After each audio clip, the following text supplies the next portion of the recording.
Europe 1, 6h43, et c'est Europe 1 vous répond, Thomas Soto. Un léger répit, c'est la toute petite bonne nouvelle en provenance du Canada ces dernières heures, même si pour l'instant la guerre contre l'infernale progression du feu dans la région de Fort McMurray est loin d'être gagnée.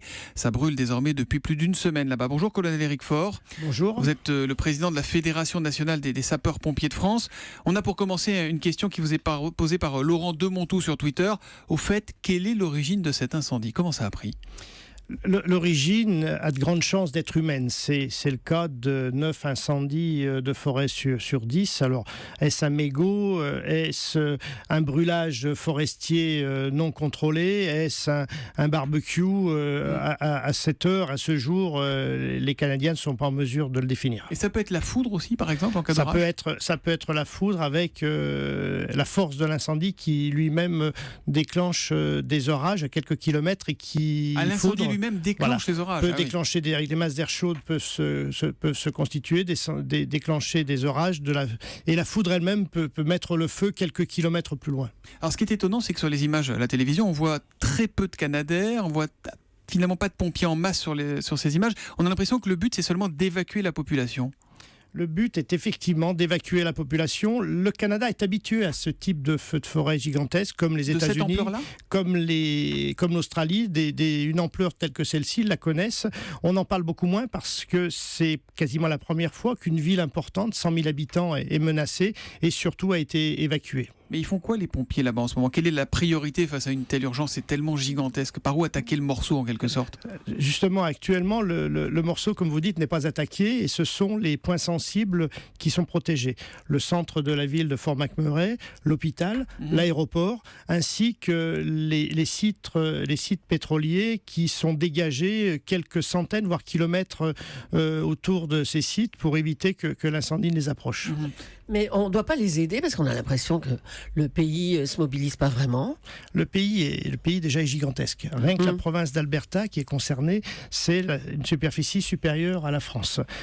Il y a au Canada près de 100 000 sapeurs-pompiers, soit 2,5 fois moins qu'en France, pour un territoire très nettement supérieur. Et les sapeurs-pompiers sont là avant tout pour contrôler, protéger les sites sensibles, je viens de le dire, et éviter que l'incendie prenne une ampleur extraordinaire. Les moyens sont importants. On parle de plus de 100 hélicoptères, on parle d'avions, on les voit d'ailleurs à la télévision, avions bombardiers d'eau.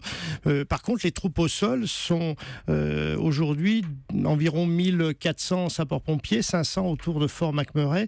Effectivement, par rapport à ce qu'on connaît en France, c'est très inférieur, mais c'est lié au gigantisme du pays, puisque, il faut le dire, la première ville, la ville la plus proche de Fort McMurray est à 300 km. Ça vous donne l'état des distances. Donc il y a vraiment une ville à essayer de protéger, et le reste, tant pis, c'est de la broussaille, quoi. C'est de la forêt qui brûle. Le reste est une forêt qui brûle et on fait la part du feu, effectivement.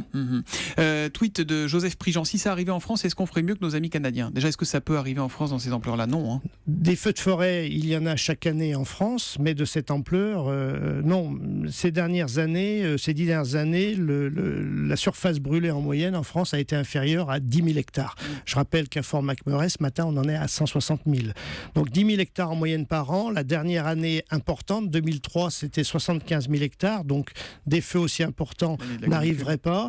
Et s'ils arrivaient, on mettrait en place des moyens très importants, puisqu'en France, on n'agit pas comme les Nord-Américains. Mais vous, on ne vous a pas sollicité, les sapeurs-pompiers français, pour aller donner un coup de main ? Non, il n'y a pas de demande de renfort ? Non, à ce stade-là, il n'y a pas de demande de renfort. Ça existe en France au niveau européen. Il y a des systèmes de solidarité européenne animés par l'Union européenne. Bon, mais comment ça va se terminer ? Il faut attendre que ça s'éteigne tout seul, finalement ? On dit on attend la pluie, mais bon, c'est un peu une incantation, ça, non ?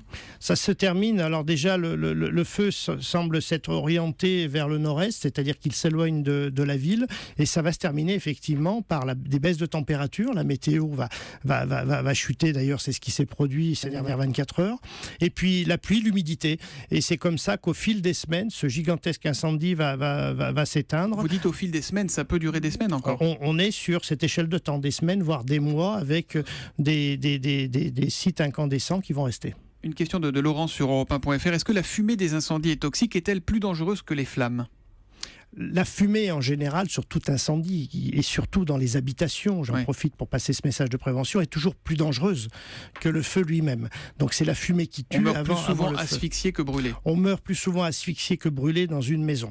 Sur un feu de forêt, les fumées vont monter très vite en atmosphère et ces fumées vont avoir un impact, un impact de pollution assez important, surtout dans des masses comme celle-ci.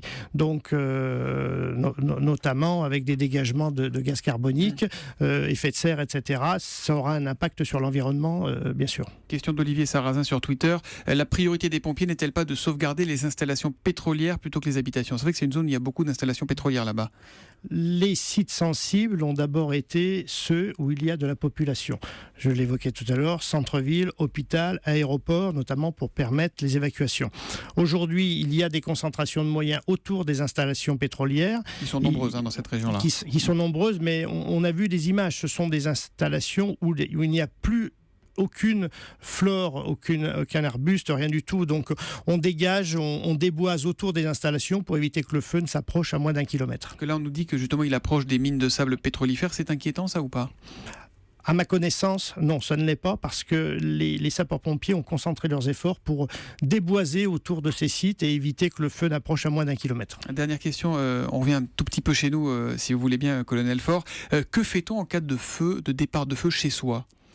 Aujourd'hui et depuis 1 an, dans son domicile, on doit être équipé d'un détecteur de fumée. Donc c'est une obligation et c'est une obligation qui sauve des vies. 800 morts par an dans les incendies chaque année. En France. Donc en France.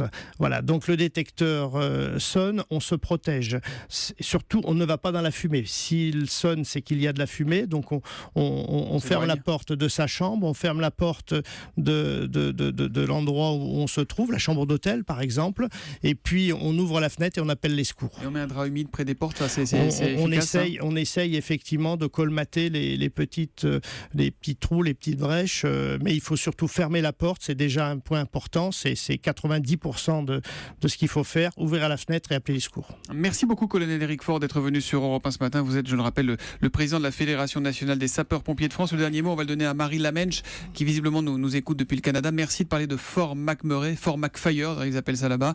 Triste de voir notre pays détruit comme ça. On leur souhaite bon courage et on espère que ça va s'arranger très vite. Merci et bonne journée à vous.